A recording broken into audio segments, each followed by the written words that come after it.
Hi, guys. Hey, can anybody tell me what a daydream is? You guys know what a daydream is?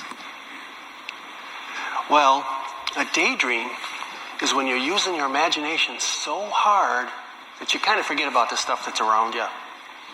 And today, I'm going to tell you a story about a farmer's daydream in one very cold, windy winter's day. Okay, you ready? Once upon a time, one very cold, windy winter's day, a farmer came in from the barn to have a big, warm breakfast. And after breakfast, he started to do the dishes.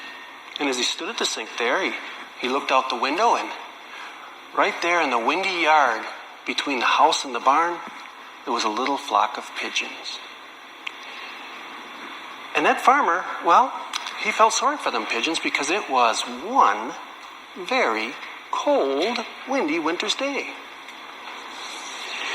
So he stood there feeling sorry for him for a little bit, doing dishes, and he happened to notice up on the barn there that the big sliding door, the one that the horses went in and out of, well, that was open. And he didn't leave it open. It was only open, 6 or 8 inches. Yeah. So the wind must have blown it open. So he thought for a second, you know what? If those pigeons would go up into that barn, they'd be out of the wind. And there's horses and cows in that barn, and them horses and cows, they keep the barn pretty warm with their body heat. They could be warm, they could be out of the wind, it'd be great for them. So right away he got an idea. He thought, you know what? I should go outside and I'll kind of shoo them pigeons up into that barn, kind of like they were chickens. But he knew that would never work, because every time those pigeons saw him, see, they lived on that farm for a long time, they flew away scared. They were like, oh no, it's a big scary farmer, and they'd fly off terrified. So we know that they'd never do that. As soon as they saw him, they'd fly away. So that made him kind of sad, because it was one cold, very cold, windy winter's day. So he started drying the dishes, and, well, he started having a daydream and kind of talked to himself, And he said, you know what would be great? He's talking to himself out loud in the kitchen there. He says, if I could turn myself into a pigeon, yeah, that would be great. I would just glide in, and I'd land right in the middle of their little flock there, and I'd be a pigeon, so I could talk to them in pigeon language and pretty much tell them about the barn over there. We all go up into the barn. We all be safe and sound and warm. Now that was a story, and that was quite a daydream.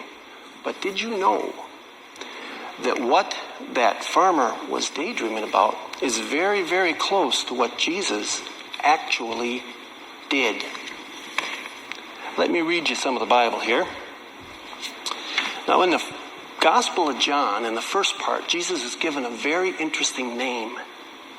He's called the Word. And it goes like this.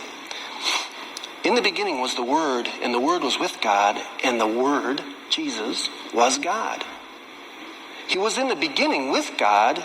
All things were made through him, and without him nothing was made that was made. Then you go down a little bit, and it says, and the Word became flesh and dwelt among us. So that tells us that before Mary and Joseph went to Bethlehem, maybe you remember these stories from Christmas time, before there was no room at the inn, before the baby Jesus got born in a manger, Jesus was God. Now don't get me wrong, he's still God today. But back then, Jesus was a spirit. Just like God the Father is a spirit right now, and just like the Holy Spirit's a spirit right now.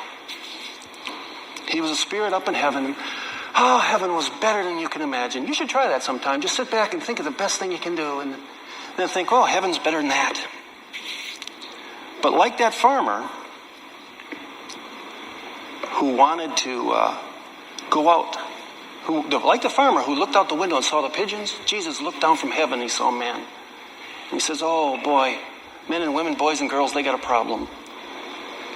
And just like that farmer who wanted to leave that nice warm kitchen and go out into the cold windy day, Jesus left heaven and he came down to earth. And just like that farmer who wanted to change himself from a man into a pigeon, Jesus changed himself from a spirit into a man. But different than the farmer wanted to take the pigeons up into the barn with the animals, the horses and the cows. And Jesus wants to take us home with him, back up to heaven. Wow, that's something to think about. Did you know there was a time when I didn't even believe in Jesus at all? But that's another story for another day. You guys want some candy? John?